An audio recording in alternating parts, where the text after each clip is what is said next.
ही एक धोक्याची घंटा भविष्यात तुम्हाला सूचक इशारा आहे. हा स्पष्ट सूचकही जाऊ द्या, हा स्पष्ट इशारा आहे की अशा पद्धतीने धर्मांध आणि धार्मिक हे वाढणं, मतांचं ध्रुवीकरण होणं आणि त्यांना एक गठ्ठा मतं जाणं हे चुकीचं आहे. याच्यावर सगळ्याच राजकीय पक्षांना विचार करावाच लागेल भविष्यामध्ये आणि तो होईल, किंबहुना तो सुरू झालाही असेल.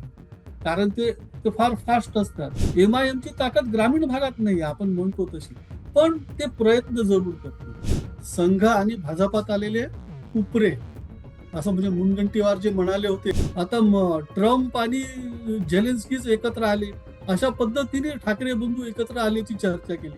शेवटी काहीच झालं नाही त्याच्यामुळे. की दोन बोके आणि एक माकड असं झालं. म्हणजे त्या माकडाने शेवटी एक एक करत शेवटी पूर्ण लोण्याचा गोळा, अरे इकडे जास्त झाला, इकडे कमी झाला, असं करत करत पूर्ण लोण्याचा गोळाच खाऊन टाकला आणि झाडावर चालला गेला. ते बोके बिचारे तसेच राहिले. तर तसं हे काँग्रेसचे दोन बोके आहेत, ते भांडत राहतील आणि भाजप सत्तेचा लोण्याचा गोळा घेऊन जाईल, असं एकंदर दिसतं सध्या. तर मला वाटते भाजप ही संधी सोडणार नाही. त्या दंगलीचा जो मास्टर माइंड आहे फहीम खान, त्याची पत्नी निवडून आली नगरसेवक म्हणून एमआयएम कडून, आणि तो मीडियाला मुलाखती देतो की बघा तुम्ही अन्याय केला ना, अशी 100 फहीम तयार होती. अरे काय, कुठे चाललं, कुठे काय, कुठे नेऊन राहिले तुम्ही? हे फार गंभीर आहे पुढे जाऊन. मला असं वाटत नाही की एखादा पक्ष अशा पद्धतीने एखादा नवीन भस्मासूर निर्माण करेल. मला वाटत नाही. तिचं जेव्हा एन्काउंटर केला त्या आव्हाडांनी असा ऊर पडवला जसं काही स्वतःचीच मुलगी गेली. म्हणजे जेव्हा निवड करण्याची वेळ आली तर मुस्लिमांनी त्यांचा धर्मांधच पक्ष निवडला नाही. ते जर विकासाच्या बाजूने असते, त्यांना विकास हवा असेल, तर भाजपच्या बाजूने का नाही आले ते? भाजप पर्याय नव्हता का त्यांना?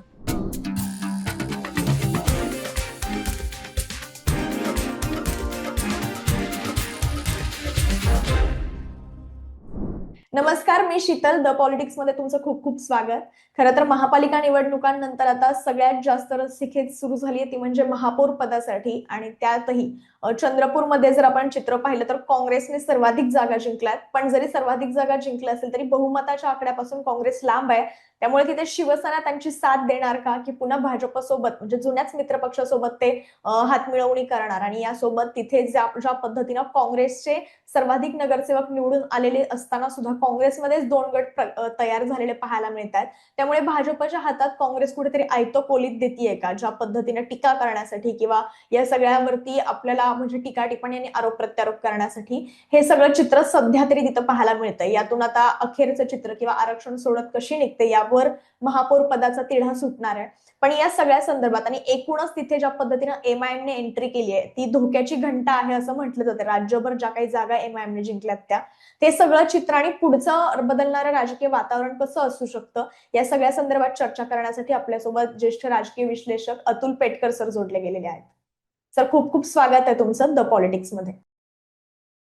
सर, सगळ्यात पहिला तर प्रश्न हाच आहे की नागपूरमध्ये भाजपचे स्पष्ट बहुमत जरी असलं तरी त्या बाजूच्या ज्या महापालिका आहेत, अकोला असेल, अमरावती, चंद्रपूरमध्ये सध्या मोठी रस्सीखेच पाहायला मिळते. कसं चित्र आहे? कारण की तिथं काँग्रेसला जरी जास्त जागा मिळाल्या असतील तरी स्पष्ट बहुमत तरी नाहीये. मग अशा वेळेस शिवसेना जाईल काँग्रेस सोबत की भाजप सोबत जाणं पसंत करेल? आता चंद्रपूरला आपण जर बघितलं तर काँग्रेसला आहे 27 जागा आणि भाजपला 23. मागच्या म्हणजे 2017 मध्ये त्यांना 36 जागा होत्या, पूर्ण बहुमत होता. पण यावेळेस मुनगंटीवार, किशोर जोरगेवार यांचा जो अंतर्गत वाद आहे तात्विक मध्ये, संघ आणि भाजपात आलेले उपरे, असं म्हणजे मुनगंटीवार जे म्हणाले होते की भाजप हा असा एकमेव पक्ष आहे शनी शिंगणापूर नंतर ज्याची दारे 7-8 उघडी असतात, असते म्हणाले होते. आणि त्याला देवेंद्र फडणवीसांनी तितकंच समर्पक आणि संतुलित उत्तर दिलं होतं की नाही, पक्षाची दारे उघडीच असायला हवी, फक्त आपण जे सदस्य घेतो बाहेरचे लोक ते थोडं पाहून निवडायला हवं, एवढंच. तर असं ते आहे. तर सध्या आता तिथे मला असं वाटतं की गेम तिथे उबाठा कोणीकडे जातो याच्यावर सर्व अवलंबून आहे. कारण त्यांच्या 6 जागा आहेत आणि काँग्रेस समर्थित 3 अपक्षही निवडून आले आहेत. तसं पाहिलं तर काँग्रेस समर्थित अपक्ष आहे, त्यांची भूमिका महत्वाची ठरणार.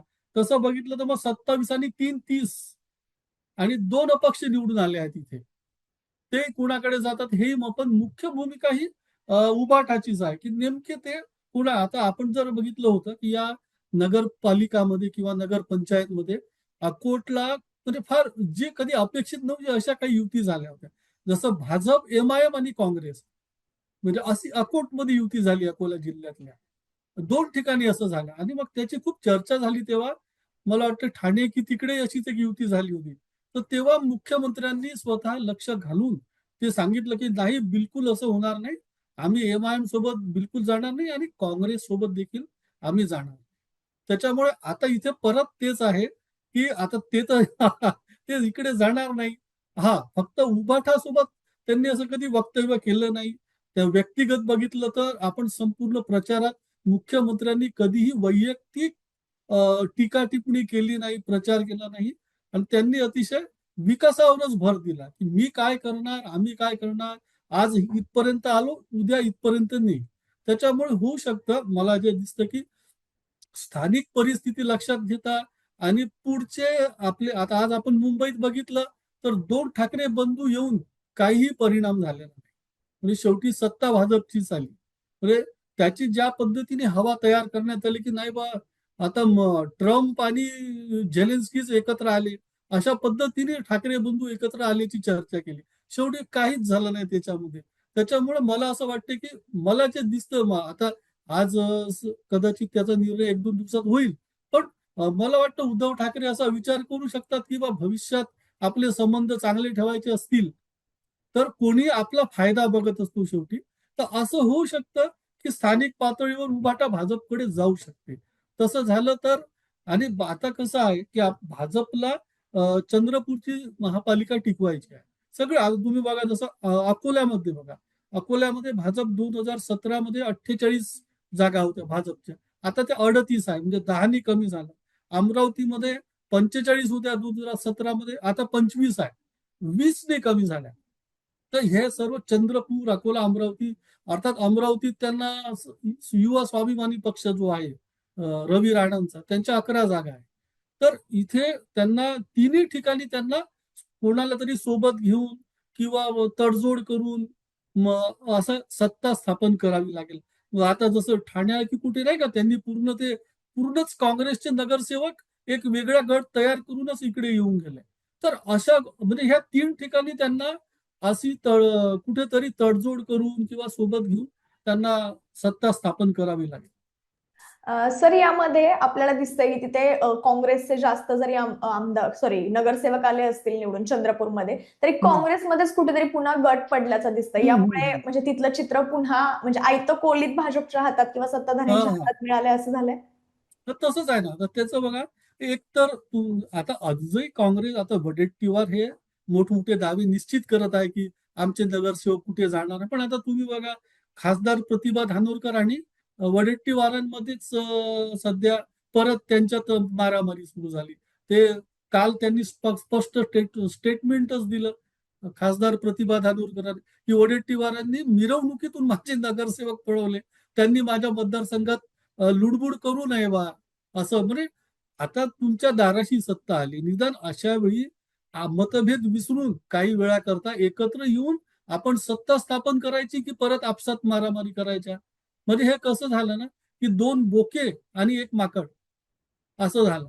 म्हणजे त्या माकडाने शेवटी एक-एक करत शेवटी पूर्ण लोण्याचा गोळा, अरे इकडे जास्त झाला, इकडे कमी झाला, असं करत पूर्ण लोण्याचा गोळाच खाऊन टाकला आणि झाडावर चालला गेला. ते बोके बिचारे तसेच राहिले.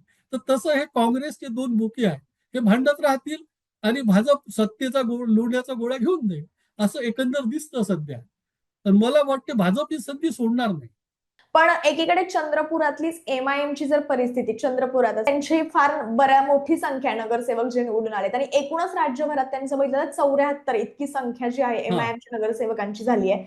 हे पाहता कुठे असं वाटत नाही का यातून म्हणजे मुस्लिम मतदार जो काँग्रेसचा वोटर आहे असं म्हटलं जातं वोट बँक ही हं, हं, मोस्टली हं. मुस्लिम मतदार आहे. पण असं असताना काँग्रेसला न निवडता त्यांनी एमआयएम कडे जाण्याची काय कारणं असू शकतात आणि ही धोक्याची घंटा आहे असंही बोललं जातंय. हे कितपत म्हणजे यामध्ये तथ्य आहे आणि काय कारणं असू शकतात? नाही 2 गोष्टी आहे, की आपण बघितलं, की मुस्लिम आणि दलित ही जी मतपेढी आहे, मतदार, ते भाजपचे कधीच नव्हते. ते कायम काँग्रेसकडे राहिले. आता त्यांचा दलित दलित मतदारांमधला जो सुशिक्षित वर्ग आहे, ज्याला जेन झी म्हणू आपण, तो निदान विचार करतो आणि भाजपकडे वळतो. पण मुस्लिम मतदार या बाबतीत परंपरागत काँग्रेसकडे राहिले आणि काँग्रेसने त्यांना काहीही दिलं नाही. म्हणजे समजा एक फखरुद्दीन अहमद एक राष्ट्रपती होते आणि असे काही मोजके, पण दिलं काहीच नाही. पण तरी सुद्धा तो काँग्रेस, आता त्यांचा काँग्रेसकडून भ्रमनिरास झाला. त्यांच्या लक्षात आलं की नाही, आता आपल्याला पर्याय गरजेचा आहे एक काहीतरी, कारण काँग्रेस आता काही देऊन नाही राहिला आपल्याला आणि एकंदर आपला काही विकासही झालेला नाही असं त्याचं त्यांच्यामध्ये देखील इंटेलेक्च्युअल फोरम वगैरे अशा काही संघटना आहेत, त्या चर्चा करत असतात. अरे आपलं काहीच भलं झालं नाही असं वगैरे. तर तो वर्ग अस्वस्थ आहे आणि हा मुस्लिम मतदार खूप अस्वस्थ झाला. तर त्याच्यामुळे त्यांनी आता जसं मध्यंतरी उभाटाकडे त्यांनी जाऊन बघितलं की चला बा एक हे आपल्या बाजूने आहे, काँग्रेसच्या बाजूने आले, आपल्या बाजूने बोलतात, म्हणून त्यांनी तोही प्रयोग करून पाहिला. तसंही झालं नाही. तुम्ही बघा मुंबऱ्यामध्ये पण ते झालं नाही, ते निराश झाले. त्याच्यामुळे ते आता त्यांना मग पर्याय म्हणून त्यांनी पर्याय निवडला एमआयएमचा. आता नागपूरमध्ये बघा एमआयएमचे 6 आणि मुस्लिम लीगचे 4 आणि 2 स्वतंत्र असे 12 मुस्लिम उमेदवार आले. तर आपण जे म्हणत होतो, यानी एक भ्रम बरं झालं की एक गैरसमज खूप, हे जे म्हणत होते ना की नाही नाही मुस्लिम सेक्युलर आहेत बा, ते निधर्मी आहे. मग तुम्ही जर निधर्मी आहात मुस्लिम मध्ये, मग तुम्ही एमआयएम कडे का गेला? कट्टरतेकडे का गेला? धर्मांधतेकडे का गेला? याचं उत्तर कोणीच देत नाही. बरं, असदुद्दीन ओवेसींनी कोणते असे विकास कामं केले कुठे, जिथे निवडून आले तिथे? काहीच नाही ना. बा जसं भाजप करतं किंवा काँग्रेस जिथे सत्तेवर थोडेफार का होईना ते काम कर, हे कुठे गेले हे सगळे पक्ष? मग असं असताना जर तुम्हाला विकास हवा आणि तुम्ही प्रोग्रेसिव्ह आहे, तुम्ही धर्मांध नाही, तर मग तुम्ही भाजपकडे यायला हवं होते ना. मग कुठे आले तुम्ही भाजपकडे? नाही आले. याचा अर्थ काय? त्यांनी, तुम्ही जसं म्हटलं की आपण असं म्हणू शकतो की भविष्यात हे एक सूचक सूचक आहे की हा कुठेतरी भविष्यात यांनी एक वेगळं ध्रुवीकरण तयार होऊ शकतं, जातीय, धार्मिक, आता असं. आणि ते फार चुकीचं आहे, होईल. आता ते भलेही लोकशाही मार्गाने आले हे मान्य, निवडून आले, पण कुठल्या एरियातून आले? मुस्लिम एरियातूनच आले. आमच्या नागपूरमध्ये दंगल झाली महाल एरियात, 17 मार्चला, 17 मार्च 2025. त्या दंगलीचा जो मास्टर माइंड आहे फहीम खान, त्याची पत्नी निवडून आली नगरसेवक म्हणून एमआयएम कडून. आणि तो मीडियाला मुलाखती देतो की बघा तुम्ही अन्याय केला ना, अशी 100 फहीम तयार होती. अरे काय, कुठे चाललं, कुठे काय, कुठे नेऊन राहिले तुम्ही? हे फार गंभीर आहे पुढे जाऊन. सर, पण एकीकडे अशी ही चर्चा आहे की भाजपनेच एमआयएमला कुठेतरी आतून मदत केली आहे आणि एक प्रकारचं धार्मिक किंवा आपण म्हणतो सामाजिक तेढ जो असतो ते ध्रुवीकरण म्हणजे त्यांना साधता ज्या पद्धतीने आता धर्मात आपण म्हणजे आहे तीच परिस्थिती हम्म. बोलले जरी नसायला पाहिजे तरी, की खरंच दिसतं जातीय समीकरणं जी आहेत ती साधून सगळं राजकारणात आता सध्या डाव टाकले जात आहेत, धार्मिक ध्रुवीकरण मोठ्या प्रमाणात होते. हे सगळं पुन्हा मुद्दे असावे केंद्रस्थानी म्हणून भाजपनेच आतून यांना मदत केली अशीही चर्चा सुरू आहे. याबद्दल तुम्हाला काय वाटतं? नाही, अशी चर्चा आहे. असं पुष्कळ लोक म्हणतात की भाजपलाच हे हवं आहे जाणीवपूर्वक आणि आतून भाजपच त्यांना मदत करत आहे. पण मला असं वाटत नाही. मी जेवढं बघतो किंवा मला भाजप असा फालतूपणा करणार नाही असं मला वाटतं बिलकुल. म्हणजे अशा पद्धतीने ते तर अजिबातच जाणार नाही किंवा याला मोठं करा, हे ते करा.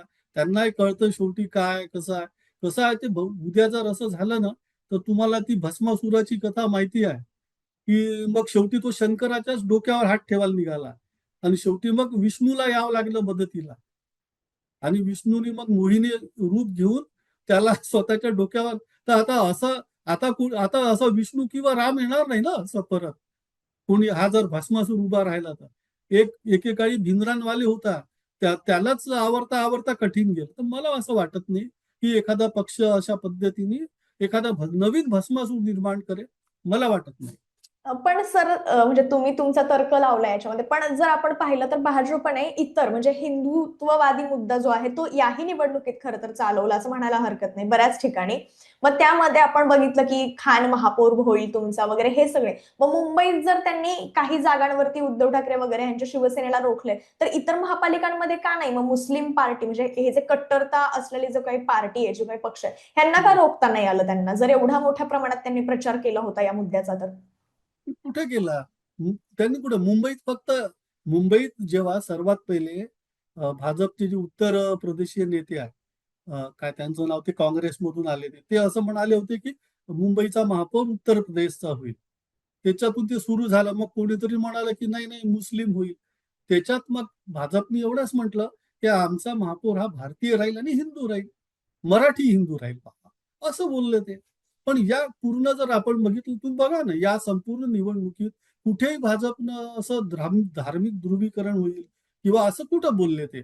मुख्यमंत्री तुम्ही बघा, त्यांचे संपूर्ण भाषणं काढून बघा, त्यांनी हे फक्त विकासावर बोलले की तुम्ही मला आता निवडून द्या 5 वर्षाकरता, मी तुमच्यासाठी हे करेन, मी तुमच्यासाठी पुण्यात सगळं म्हणजे जिथे जे त्यांचं पूर्ण महाराष्ट्र पाठ आहे त्यांचा.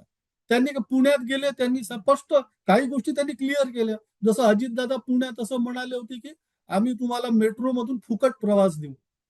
त्यांनी किती स्पष्ट केलं, असं क्रिस्टल क्लिअर, की हे काय कोणाच्या बापाचं असे बोलले. त्यांनी सांगितलं की नाही, असं नाही, फुकटात नाही होऊ शकत.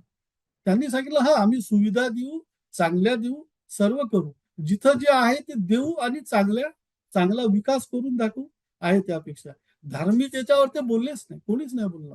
पण जरी धार्मिक याच्यावर बोलले नसतील तरी आपण भाजपला ज्या पद्धतीनं म्हणजे लोक बघतात किंवा मतदार बघतात ते एक हिंदुत्व, प्रखर हिंदुत्ववादी किंवा आक्रमक भूमिका मांडणारा पक्ष म्हणून. मग ज्या ठिकाणी एमआयएमने आपले उमेदवार दिलेत त्या ठिकाणी जर त्यांचे उमेदवार विजयी झाले तर एक प्रकारे पुन्हा मुस्लिम कम्युनिटी जे आहे ती तिथे वाढू शकते, म्हणजे त्या मतदार तिथे पुन्हा वळू शकतात आणि पुन्हा हे धार्मिक ध्रुवीकरण होऊ शकतं. हे त्यांच्या लक्षात आलं असणार ना, कारण भाजप असा पक्षच नाही की पुढची चाल म्हणजे पुढचं सगळं रणनीती बघून आधी ते चाल करत असतात. मग हे त्यांच्या लक्षात आलं नसावं का, जर एवढे स्ट्रॅटेजिकली त्यांच्याकडून नाही सगळ्या नाही, गोष्टी आता होत हे असतात कसं, तर? हे कसं झालं, हा जो घोळ जो केला हा सर्व काँग्रेसने केला. बरं कसं आहे की ते मुस्लिम मतदार पर्यायाच्या शोधातच होते. आणि ते कसं आहे, त्यांचं ते फार धर्मांध आहेत मुस्लिम मतदार. मी तुम्हाला 2 उदाहरणं देतो. एक पुण्याचं देतो, वसंत मोरेंचं. आता वसंत मोरे हे मनसेचे एकदम स्ट्रॉंग मॅन मर वगैरे असं तसं. पण राज ठाकरेंनी जेव्हा ते मशिदीवरील भोंगे उतरवायला सांगितलं, तेव्हा वसंत मोरेंनी सांगितलं की नाही, माझ्या मतदारसंघात मुस्लिम आहे, माझी ती मतपिढी आहे, मी त्यांना मदत करतो, तर मी मशिदी विरुद्ध आंदोलन. शेवटी त्यांनी मनसे सोडली. आता काय झालं, ते आणि त्यांचा मुलगा दोघंही पडले आणि तिथे एमआयएम निवडून. म्हणजे मुस्लिमांनी हा विचार केला की हा माणूस आपल्या मध्यरात्री धावून येतो बा, अर्ध्या रात्री त्यांनी असा आता मुंब्राचं उदाहरण घ्या. जैनुद्दीन आव्हाड जे आहे आपले मुंब्र्याचे, ते जैनुद्दीन आव्हाडांनी का, त्यांनी तर मुंब्रा वस्ती वसवली. आणि जेव्हा ती आपली ती कोण तिथली ती इशरत जहां ना, तिचा जेव्हा इशरत जहां नाही, ती कोण, तिचा इन्काउंटर केला होता, तिचा जेव्हा इन्काउंटर केला, त्या आव्हाडांनी असा उर बडवला जसं काही स्वतःचीच मुलगी गेली. अशा पद्धतीने आज काय झालं, तिथे सुद्धा मुंब्र्यामध्ये सगळे एमआयएमचे उमेदवार आले निवडून. आणि तिथल्या मुस्लिम आमदारांनी, माजी आमदारांनी आव्हाडांना दिलं, तुम्ही माझ्या मुलीला तिकीट नाकारलं, पहा आम्ही काय करू शकतो. सहार आम शेख जे आता सध्या फार चर्चेत हो, आहेत, ललकारता म्हणजे कैसे झाला. तुम्ही आमच्या वाटेला जाऊ नका. कुठून आली ही मुजोरी? म्हणजे जेव्हा निवड करण्याची वेळ आली, तर मुस्लिमांनी त्यांचा धर्मांधच पक्ष निवडला ना. ते जर विकासाच्या बाजूने असते, त्यांना विकास हवा असेल, तर भाजपच्या बाजूने का नाही आले ते? भाजप पर्याय नव्हता का त्यांना? मग तुम्ही भाजपबद्दल संशय का बाळगता मनात? याचा अर्थ तुमच्या मनात नाहीये, असं आहे ते.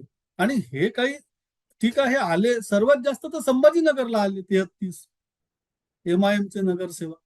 अर्थात तो पट्टाच तसा आहे, तो इकडून अकोला, अमरावती, वाशिम, हिंगोली, नांदेड, परभणी असा तिकडे थोडं. आणि तुम्हाला माहित असेल की मराठवाडा हे निजाम स्टेटस होतं ना, त्याच्यामुळे तिकडे ते स्वाभाविक आहे. औरंगजेब तिथे होता, मलिक अंबरनं ते त्याच्यामुळे ते आहेच तिकडे.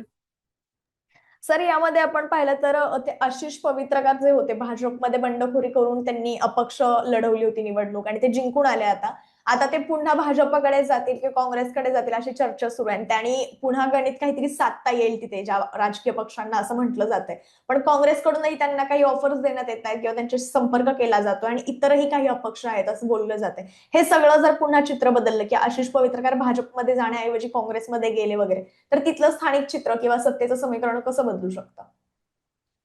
नाही, फार कसं आहे बा, ते आता हे तर नागपुरातही अशी बंडखोरी झाली, सगळेच ठिकाणी झाली. तर आता कसं आहे, पण साधारणपणे मला जे दिसतं की समजा ते आशिष पवित्रकार जे आहे, ते साधारणपणे कोणी कसं करतं की ठीक आहे, आपण बंडखोरी केली, निवडून आलो, पण आपण जिथून आलो तिथं गेलं तर कम्फर्ट राहू, असा विचार ते करू शकतात कधी पण. म्हणजे असं आहे ना की ज्या घरातून आपण आलो तिथेच परत गेलो तर थोडं कम्फर्ट फील होतं. होऊ शकतं ते परत सून रागावून निघून गेली, परत आली तर थोडे दिवस राहते, पण नंतर ते घर तर तिला सवयीचंच असतं ना शेवटी. या व्यतिरिक्त आता सध्या महापौर पदासाठी जर तिथलं बघितलं म्हणजे जरी काँग्रेसचा जरी कुठलं? ठरला किंवा मुंबई ना? नाही नाही इथलंच हं, नागपूर म्हणा किंवा हं, हं, चंद्रपूर आणि अमरावती हे हं, सगळं जर आपण पाहिलं तर शिवसेना आणि काँग्रेसमध्ये रस्सीखेच सुरू आहे हे सगळं चित्र असताना हं. आता जर पुढे महापौर ठरलाच म्हणजे काँग्रेसचा व्हायचा तर कोण कोण असू शकतं त्याच्यासाठी म्हणू शकतो चर्चेत नाही, कोण आता कोण आज कसं आहे, तर आज सोडत आहेत मुंबई मंत्रालयामध्ये. ती सोडतीत काय ठरतं त्याच्यावर अवलंबून आहे.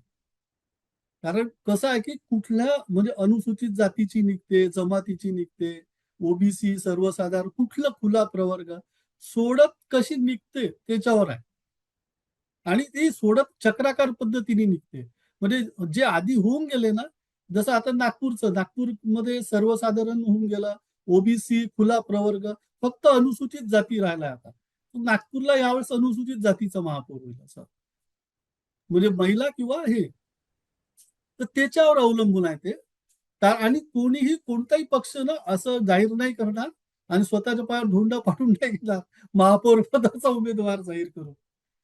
कधीच असं करणार नाही. खरंय. यासोबत आपण मगाशी उल्लेख केला तसं की काँग्रेसमध्ये 2 गट पडल्याचं दिसतंय. यामध्ये म्हणजे आपण असं म्हणू शकतो का, की फोडाफोडीचं राजकारण त्यांच्यातच सुरू झालंय पुन्हा एकदा. म्हणजे आपण तर पाहतोच आहे तिथल्या प्रतिभा धानोरकर असतील आणि विजय वडेट्टीवार यांच्यामध्ये गट पडलेत आणि दुसरीकडे चंद्रपुरात सुधीर मुनगंटीवार आणि जे जोरगेवार होते हम्म, यांच्यात जे निवडणुकीच्या वेळेस फार चित्ररंग म्हणजे हम्म, आता हम्म. अटीतटीचं झालं होतं सगळं चित्र. अशामध्ये आता ते मात्र सामंजस्याने सगळं आपल्या सत्ता स्थापनेसाठी गणित जोडताना दिसतंय. हे सगळं भाजप एकीकडे आणि काँग्रेस यांच्यातला समतोल कसा दिसतोय तुम्हाला दोन्ही पक्षांना कम्पेअर केला समतोल नाही, तो फरक आहे दोन पक्षामधला.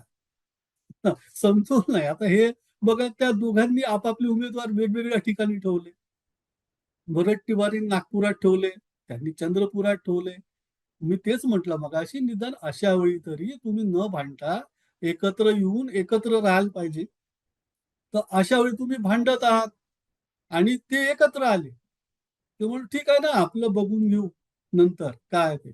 आपल्याला इथे भाजपची, त्या दोघांनाही हे कळतं, मुनगंटीवारांनाही कळतं आणि जोरगेवारांना कळतं की इथे भाजपची सत्ता येणे गरजेचं आहे महापौर. नाही आला तर मग आपलं आपलं हे होईल, मूल्यमापन होईल पक्षात आणि ते भाजप आहे. ते करणार हे सगळं. आणि ते नंतर हे सांगतो की नंतरही ते वर्षभर आढावा घेणारच आहे नगरसेवकांचा वगैरे. त्यांचं रिपोर्ट कार्ड तयार करणारच आहे. त्याच्यामुळे ते भाजप, मला तरी दिसतं की भाजपचा महापौर होईल आणि आता मुख्यमंत्री डावसून परत आले. इकडली गुंतवणूक त्यांची झाली भरपूर महाराष्ट्रात. ते आले की मग इकडली गुंतवणूक करतील. हम्म. आपण पाहिलं की तुम्ही स्वतः म्हणजे सांगितलं आपल्याला की चक्राकार पद्धतीनं महापौर पदाचं जे प्रोसेस असते नागपूरमधली नागपूर महापालिकेची. मग आता तर माहितीच आहे की अनुसूचित जमातींमधून म्हणजे महापौर होणं राहिलंय. मग दावोसला जाण्याआधी ते ठरवलेलं असू शकतं देवेंद्र नाही, फडणवीस नाही, किंवा विचार. नाही. असं होत नाही. आता ते येतील, आल्यावर मग सगळे बसतील, नितीनजीकडे जातील, पण नितीनजीकडे असं बोललं बसतील. जातं बऱ्याच ठिकाणी की जरी चर्चा सगळ्यांमध्ये असेल तरी देवाभाऊ जे म्हणतील तेच अंतिम असतं. सर्व सहमतीने निर्णय होतो. इकडे. असं हा. बोललं जातं की कायम की नागपूर हे मुख्यमंत्र्यांचं होम पेज हम्म. आणि त्याच्या आजूबाजूच्या महापालिका ज्या असतील तिथेही मोस्टली भाजपचंच चालतं किंवा त्यांचेच येणार नगरसेवक निवडून, असंही बोललं जात होतं. मग त्यामध्ये मुख्यमंत्र्यांचाच मामेभाऊ असलेले जे विवेक कलोती होते त्यांचा पराभव झाला. यातून भाजपने किंवा एक प्रकारे कुठला संदेश गेलाय का की अशा प्रकारे कुठलंही राजकारण किंवा हे जुळवाजुळव केली जात नाही वगैरे? स्थानिक परिस्थिती काय आहे त्याच्यावर ते अवलंबून असतं. आता मुख्यमंत्र्याच्या भावानी पडू नये असं थोडीच आहे. तर ते एक अनेकदा कसं होतं की त्यांच्या विरुद्ध तिची जी काही स्थानिक परिस्थिती असेल, होऊ शकतं की रोष असेल भाजपमध्ये सुद्धा. भाजपमध्ये असा अंतर्गत रोष बऱ्याच ठिकाणी आहे. ते लोकांना आवडलं नसेल तिथल्या, की अरे नाही हे काय बा, मागच्या वेळेस आपण हे यांनाच निवडून दिलं असं. पण त्यातून ते पराभूत झाले. तर लगेच त्यांनी बा मुख्यमंत्र्याचे भाऊ पडले म्हणजे पक्ष पडला असं नाही होत ना. व्यक्ती पडली आहे, ठीक आहे. त्यांनी असं फार लगेच म्हणजे भाजपला नुकसान होईल किंवा मेसेज जाईल बा राज्यभरात असं नाही. ते कसं होतं बघा, हे सगळं ना मीडियाचं हे असतं आपल्या माध्यमांचं. हम्म. त्याच्यातही जे दांडेकर असतात, इलेक्ट्रॉनिक मीडिया दांडेकर म्हणजे ते बूम बूम. तर ते बरोबर. तर त्यांना फार हे असतं एकदम. आता कसं होतं त्यांना रोज काही ना काही तो एक असतं ना तो हिरवा राक्षस. तसा आहे दांडेकर म्हणजे. ते त्यांना रोज काम पाहिजे असतं. तो हिरवा राक्षस आहे ना, त्याला काम नाही सांगितलं. त्यांनी त्याची अटच होती. ज्या दिवशी तू मला काम सांगणं बंद करशील, मी तुला खाऊन टाकेन. त्याला सतत गुंतवून ठेवावं लागायचं ते हिरवा. तसं हे इलेक्ट्रॉनिक मीडियाचं आहे. त्याला सतत गुंतवून ठेवावं लागतं. काही ना काही. आता इथे बघा आमच्या इथे ते संदीप जोशी, ते मुख्यमंत्र्यांचे मित्र आहे आणि ते आमदार त्यांनी तर हा राजीनामा दिला ते. आता ते ते विधान परिषदेचे सदस्य आहे ते आणि जवळपास सगळे सदस्य पद त्यांनी भूषवलेली आहेत. महापौरही होते, स्थायी समिती अध्यक्ष होते, सत्ता पक्षही होते. त्याच्यानंतर ते उपमुख्यमंत्री कार्यालय असताना त्याचे प्रभारी सचिव सगळे पद झाले. तरी पण ते असं आहे ना की तेच माणसाचं मन भरतच नाही. त्याच्यामुळे आता त्यांनी ते एक छान नाटक उभं केलं, एक भावनिक पत्र लिहिलं वगैरे वगैरे. आणि आता म्हणते तर तेच झालं आता इलेक्ट्रॉनिक मीडियाला त्या दिवशी रिकामे होते ते. त्यांना हे भेटून गेलं दिवसभर संदीप जोशीच चालले त्या मीडियामध्ये. पण जरी आपण म्हणजे आता तुम्हाला जरी वाटत असेल सर की कुठलं मन भरत नसतं किंवा वगैरे, पण त्यांनी तर कुठला अजून दुसरा असं हे केलेलं नाही की हे हे बाबा म्हणजे त्यांच्याकडून तर दिसलं नाही असं की कुठल्या पक्षात दुसरा जाणार आहेत लगेच असते नाही नाही किंवा नाही, काही पक्ष ते त्याच्यावरून जाणार आपण बोलू नाही नाही, शकत. ते जाणार ते कुठे आहे त्यांनी कुठे ते पक्षात वगैरे नाही जाणार. फक्त त्यांनी एक असं हे पहा बा मी म्हणजे तो एक प्रत्येकाचा एक सांगण्याची पद्धत असते ना, काय सांगायचं आहे ते. त्यांनी तो मेसेज दिला आणि नंतर असं एका याला वर्तमानपत्राच्या चॅनेलला मुलाखत दिली की नाही मुख्यमंत्री म्हणतील ते मी ऐकील. मग हे करायचं होतं हे नाटक कशाला केलं? एकीकडे तरी म्हणायचं मी मुख्यमंत्र्यांनी म्हटलं तर विहिरीत उडी मारीन. मग मग हे कशाला केलं? बरोबर आहे. म्हणजे जर नंतर पुन्हा मुख्यमंत्र्यांच्या किंवा वरिष्ठ नेतृत्वाच्या नुसार चालायचं असेल तर आधी निर्णय कशाला घ्यायचा आणि एवढं राजकीय वातावरण हा कशाला? आणि मग जर मग ठाम राहा ना मग निर्णयावर. आपण पाहिलं तर सुधीर मुनगंटीवार आणि जोरगेवार जे आहेत त्यांच्यामध्ये निवडणुकांच्या तोंडावरच काही उमेदवारी देण्यावरून किंवा पक्ष प्रवेशांवरून वाद झाले. त्यावरून सुधीर मुनगंटीवार हम्म. यांचे बरेच वक्तव्य सुद्धा जी होती ती बातम्यांमध्ये आली, चर्चेत आली. असं असताना पुन्हा एकदा पक्ष नेतृत्व जे सांगेल त्याप्रमाणे कामाला लागणं आणि पुन्हा एकदा ती सांगड घालणं पक्षाची, हे या प्रकारचं जे आता चालू आहे राजकारण, त्यामध्ये सुधीर मुनगंटीवार खरंच ते म्हणजे पक्ष नेतृत्व म्हणून मान्य करतायत की म्हणजे पक्षाकडून सांगितलंय तर म्हणून मान्य करतात की पुन्हा काही त्याच्यातून त्यांना पुढे जाऊन काही मिळणार किंवा वाटाघाटी झाली असेल म्हणून असू शकतं ते? नाही नाही, ते भाजपचे संघ आणि भाजपचे संस्कृती ते मुळात संघाचेच आहे. त्यांचे वडील सच्चिदानंद मुनगंटीवार हे जिल्हा संघ चालक होते. तर त्यांच्यावर ते संस्कार आहेत की त्यांना कसं आहे ते थोडे संवेदनशील आहे आणि जे काय आहे ते स्पष्ट बोलणारे आहे. मग ते असं लपवून ठेवत नाही मीडिया समोर देखील. तर ते जे आहे ते स्पष्ट बोलले. ते म्हणे नाही माझं कामच आहे पक्ष चुकला तर सांगणं. आता ठीक आहे ते सांगण्याची पद्धत एखाद्या वेळेस थोडी आक्रमक झाली किंवा कधी कधी ती थोडी आक्रस्ताळी पण झाली असेल. आपल्याला कधी कधी फरक लक्षात नाही येत आक्रमकपणा आणि आक्रस्ताळीपणामधला. कधी इकडे आपण वळतो लक्षात नाहीये. तर त्याच्यामुळे थोडं काही वेळा त्यांचा आक्रमकपणाही दिसला.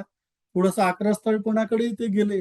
पण शेवटी कसं आहे की तुमचं त्यांना एक मान्यच आहे ना, की शेवटी पक्षच आपला आहे. भाजप आपण भाजपचे आहोत, भाजप आपला आहे. ठीक आहे, आपण घरी नाही का, घरी थोडेफार आपल्या घरात वाद होतातच ना, वादविवाद होतात. संध्याकाळी आपण एकत्रच येतो जेवताना वगैरे.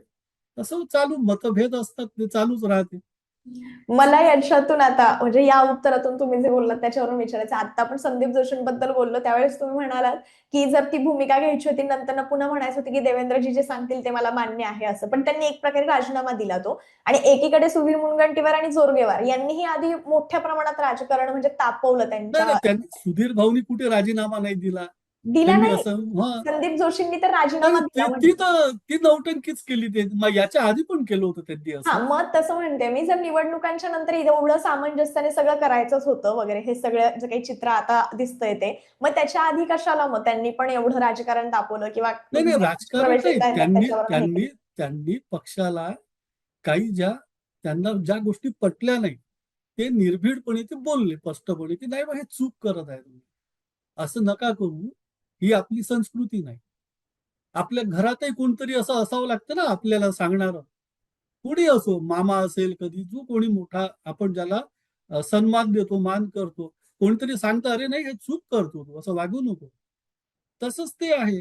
त्यांनी सांगितलं, यांनी ऐकलं ना, यांनी काय म्हटलं नंतर, ठीक आहे बा, आम्ही याच्यानंतर जरा तपासून घेऊ. पण ते मंत्रिपदापर्यंत आले की इकडे आमच्या ह्याच्यात एकही मंत्रिपद दिलेलं नाहीये वगैरे, हो, आणि ते तो कसं आहे, काय तो पक्षात आमचे दारवाजे नाही उघडे नाही असतील. नाही नाही, त्यांनी असं म्हटलं, ते त्यांचं एक लक्षात घ्या, पक्षाचं असेसमेंट वेगळं, त्यांचं वेगळं.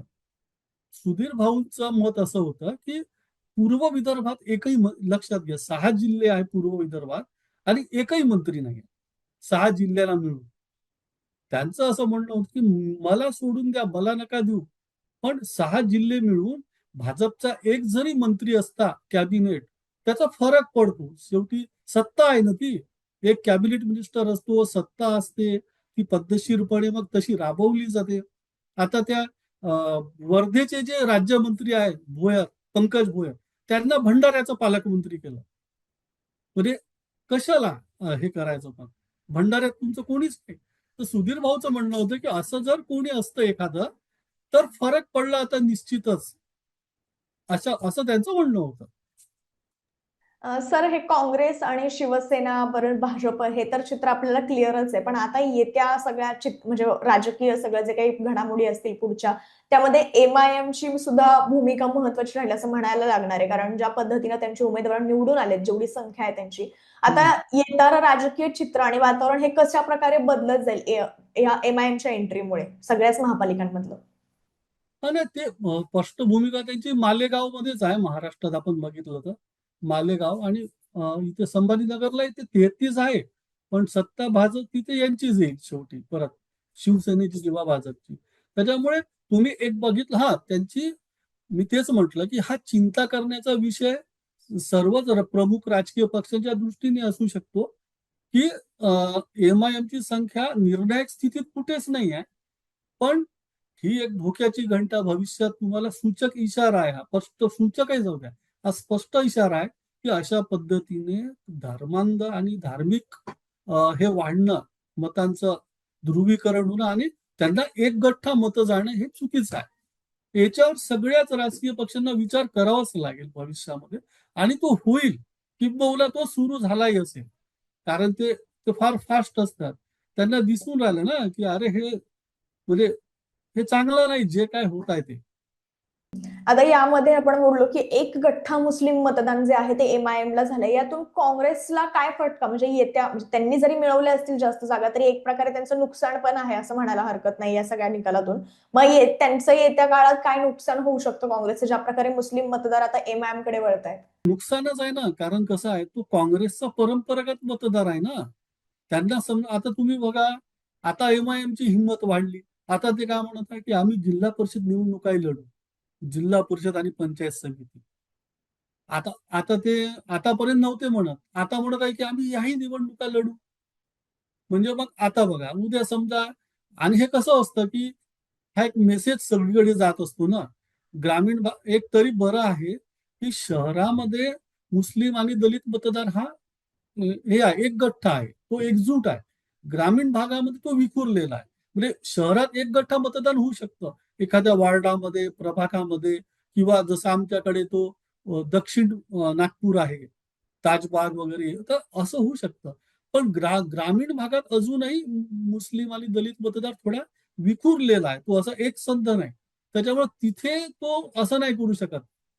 तिथे त्याला स्थानिक परिस्थितीनुसार जावं लागेल. मग त्याला काँग्रेसकडेच जावं लागेल समजा ग्रामीण भागात. तसंच उमेदवार, कारण एमआयएमची ताकद ग्रामीण भागात नाही आपण म्हणतो तशी, पण ते प्रयत्न जरूर करतील सगळीकडे. कदाचित तशा पद्धतीचे आता त्यांनी बघा अनेक ठिकाणी अ, अ, असे प्रयोग करत हिंदू उमेदवार दिले एमआयएम. काही ठिकाणी ते निवडून आले. हा, बिगर मुस्लिम उमेदवार निवडून आले. तर होऊ शकतं ते ग्रामीण भागात तसा प्रयोग करू शकतात. आणि आता आहे कसं, की प्रत्येक पक्षामध्ये खूप इच्छुकांची संख्या खूप आहे. आणि स्वाभाविक आहे की प्रत्येकच पक्षात प्रत्येक इच्छुकाला तिकीट तर मिळू शकत नाही. तर पुढे खरी खरी धोक्याची घंटा ही आहे की असे जे इच्छुक आहे सगळ्या पक्षातले भाजप सहित, त्यांनी जर उद्या एमआयएम जवळ केलं आणि बिगर हिंदू जर एमआयएमच्या तिकिटावर निवडून यायला लागले, ती खरी धोक्याची घंटा राहील.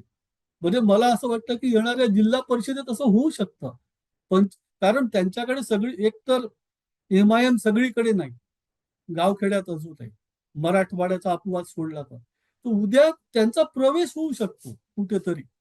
आणि ही खरी धोक्याची घंटा आहे की बिगर अ, ते म्हणतील की आम्ही तर प्रयोग करत आहोत, आम्ही बघा, त्यांना एक आम्ही आमची इमेज आहे, आम्ही मुस्लिम आहे, आम्ही धर्मांध आहे. कुठे आहे? बघा आमच्या तिकिटावर तर बिगर मुस्लिम निवडून आले. मग आम्ही कुठे आहोत? धर्मांध तुम्ही आम्हाला म्हणता.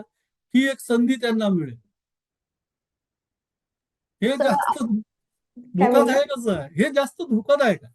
या सगळ्या म्हणजे भागामध्ये तुम्ही एकूणच म्हणजे असेल नागपूरच्या संदर्भात, चंद्रपूर, अमरावती ह्या संदर्भात माहिती दिली आणि एमआयएमनी ज्या पद्धतीने आता एंट्री केलेली आहे सगळ्या म्हणजे काही हम्म, महापालिकांमध्ये ज्या पद्धतीने जरी जागा कमी जिंकल्या असतील तरी ती एक धोक्याची घंटा आहे असं म्हटलं जाते. कट्टरता त्यातून जे आहे बरं. ती पसरवणाऱ्या पक्षांमधून एवढे नगरसेवक निवडून येत असतील तर, आणि त्याला भाजप किंवा इतरही पक्ष कशा पद्धतीनं सामोरे जातात, एक प्रकारचं आव्हानही आहे असं म्हटलं जातं एमआयएमची एंट्री म्हणजे. या सगळ्यातून आता महापौर पदाचा सुद्धा जो तिढा आहे, चंद्रपूर म्हणू शकतो आपण तिथे शिवसेना काँग्रेस मधला, हम्म. आणि कोणाचा पक्ष फोडण्यासाठी कोण किती प्रयत्न करते, कोण कोणाच्या संपर्कात आहे, हे आता खरं तर स्पष्ट होईल हळूहळू. आणि 22 जानेवारीला जे सोडत जाहीर होणार आहे, आरक्षण सोडत महापौर पदाची, त्यानंतर कोण महापौर होणार हेही पाहणं महत्वाचं ठरणार आहे. तुम्ही दिलेल्या सगळ्या माहितीसाठी खूप खूप धन्यवाद. Thank you sir. धन्यवाद.